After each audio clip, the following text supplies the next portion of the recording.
bem-vindos ao meu canal. Hoje vamos falar sobre o mito do dilúvio. O mito do dilúvio é uma narrativa em que uma grande inundação, geralmente enviada por uma ou várias divindades, destrói a civilização, muitas vezes em um ato de retribuição.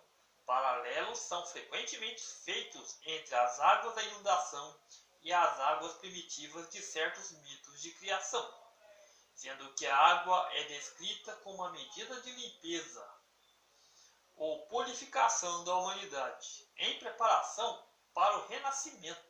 A maioria dos mitos de inundação também contém um herói cultural, que representa o desejo humano pela vida. A temática mitológica do dilúvio é generalizada em muitas culturas ao redor do mundo, conforme vista em histórias sobre inundações da Mesopotâmia nas Puranas, livros religiosos hindus, ou Deucalion, da mitologia grega, na narrativa do dilúvio do Gênesis, em mito dos povos guixês e maias, na Mesoamérica, na tribo Lac-Corte Oreiles, ou Ojibwa do dilúvio, Ojibwa de nativos americanos, na América do Norte, entre os Chibchas, os Canaris, na América do Sul.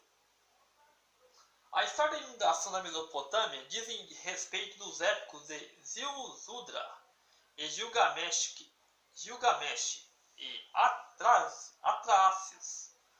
A lista real sumeriana, por exemplo, baseia-se na inundação para dividir sua história em períodos pré-diluvianos e pós-diluvianos.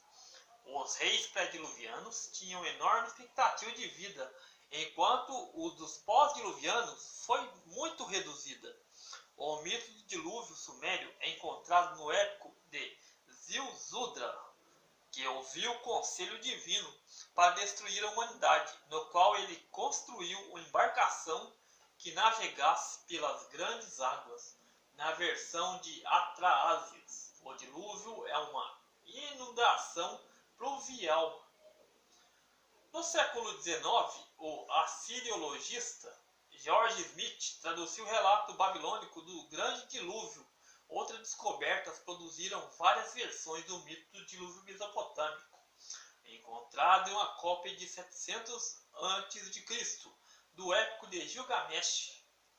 Nesse trabalho, o herói Gilgamesh encontra o homem imortal Utnapishtim, que descreve como o deus Ea o instruiu a construir um enorme navio antes de uma grande inundação divina que iria destruir o mundo. A embarcação iria salvar Utnapishtim, sua família, seus amigos e seus animais.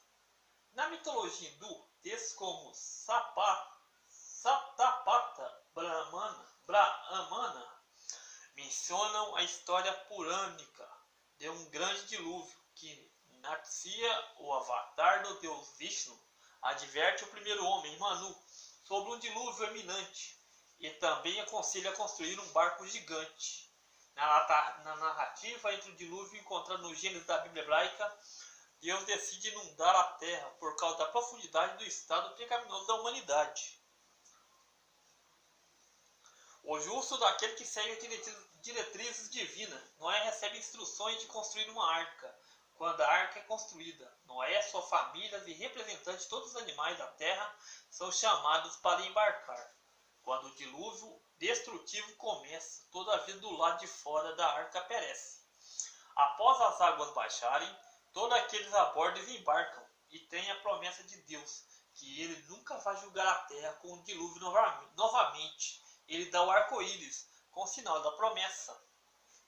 Em Timeu de Platão, Timeu diz que por causa da corrida do bronze, os seres humanos vinham fazendo guerras constantemente, o que deixou Zeus irritado e fez com que ele decidisse punir a humanidade com uma inundação. Prometeu Titã sabia disso e contou o segredo para Deucalion, aconselhando-o a construir uma arca para ficar a salvo. Depois de 9 dias e semanas, a água começou a recuar e a arca desembarcou no Monte Parnaso. Agora, cá entre nós, uma arca dessas, ela ficaria fechada. Lá, os animais teriam que ter suprimentos muito elaborados para viver. Então, as pessoas precisavam de muito tempo para alimentá-los, para limpar o lugar. Aonde eles iriam jogar os dejetos? E os animais que vieram de outros lugares, tipo da Eurásia, os marsupiais da Austrália, os tipos de insetos que existem, eles também estariam na arca? E as criaturas do fim do período da Era Glacial? Tipo os que são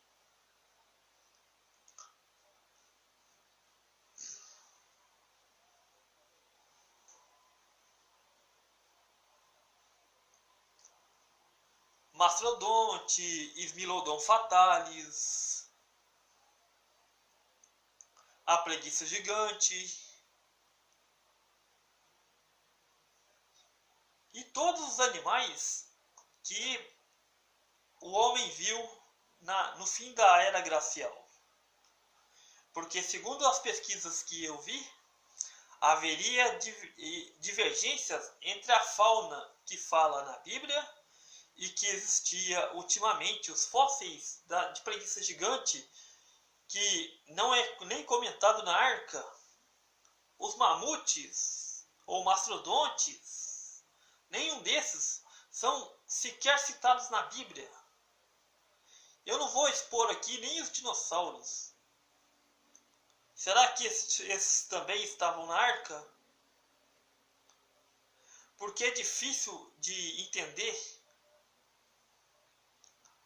Porque não cita. A fauna primitiva não condiz com a que estava na arca.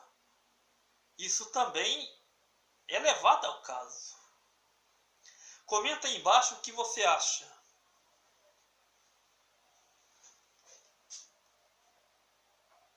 A geografia da região mesopotâmica foi consideravelmente alterada com a expansão do Golfo Pérsico, depois do aumento do nível do mar.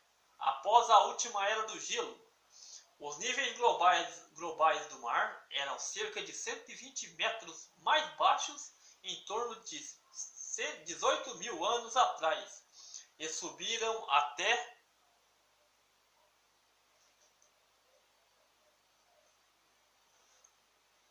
8 mil anos atrás, quando atingiram o patamar atual, uma média de 40 metros acima do nível do Golfo, que era enorme, 800 por 200 quilômetros, a região de baixa altitude e de terreno fértil da Mesopotâmia, onde acredita-se que a habitação humana pode ter sido forte em torno do oásis, formado pelo Golfo há 100 mil anos.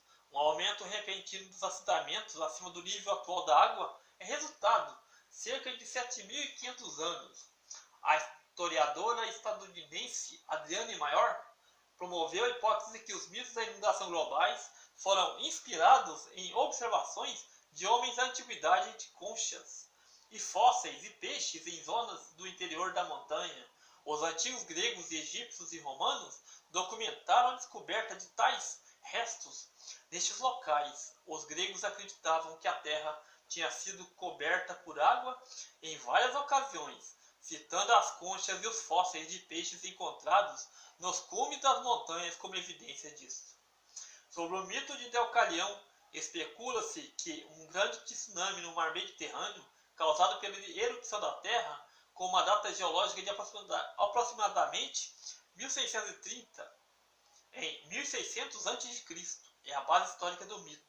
Embora o tsunami tenha atingido o sul do mar Egeu e Creta, não afetou cidades da Grécia continental como Micenas, Atenas e Tebas, que continuam a prosperar, indicando que o evento foi local, com efeitos de âmbito regional. Então, pessoal, possivelmente esse dilúvio se aconteceram, foram enchentes de pequenas proporções, que não afetariam o ser humano diretamente se ele não tivesse nesses lugares costeiros. A gente vê sobre os tsunamis que a maioria dos lugares que são afetados são os mais perto da praia. Então, é preciso entender que para acontecer um dilúvio global, era preciso entender que o nível de oxigênio que existe na Terra, ele certamente estaria